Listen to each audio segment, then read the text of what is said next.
Hello everyone, thank you for joining us. We are Group 8. Let's look into the role of oncogenes in cancer. Our body is made up of millions of cells that are made to do different jobs through scripts of instructions called genes, which are stored in our DNA. Cells in our body already contain all material necessary to become cancerous. However, only in very rare cases is cancer triggered by infection or outside factors such as smoking, certain eating habits, exposure to UV light, family history, and so on. In order to understand how this transition occurs, we need to know what cancer is. Cancer is a result of a group of cells that divide uncontrollably and invade the normal tissues in our body. Normal cells have proteins that function to control cell growth and division. The genes that are responsible for producing these proteins are called proto-oncogenes. Proto-oncogenes are beneficial and necessary and have many functions in a cell. Normal proto-oncogenes often code for proteins that stimulate cell division and regulate cell death. These are all essential processes required for normal growth and maintenance of healthy organs and tissues.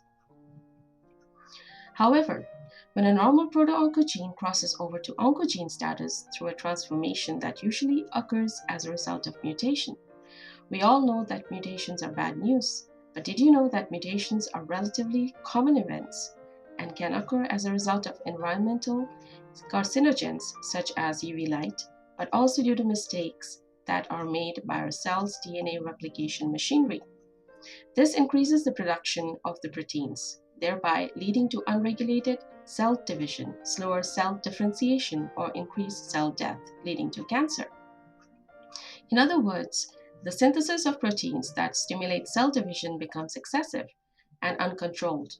Since these proteins trigger cell growth and division, the cell can now become a superdivider, outcompete neighboring cells and tissues, and lead to the formation of a tumor.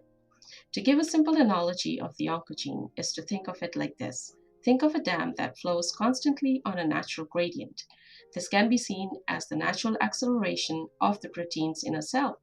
If the dam should break, as you can see, this is a representation of an over-acceleration of the water force going down the gradient. The water represents the proto-oncogenes when it is accelerating at its natural gradient flow, and oncogenes when the dam breaks, leading to flooding, which is in this case can be compared to a tumor. Thank you.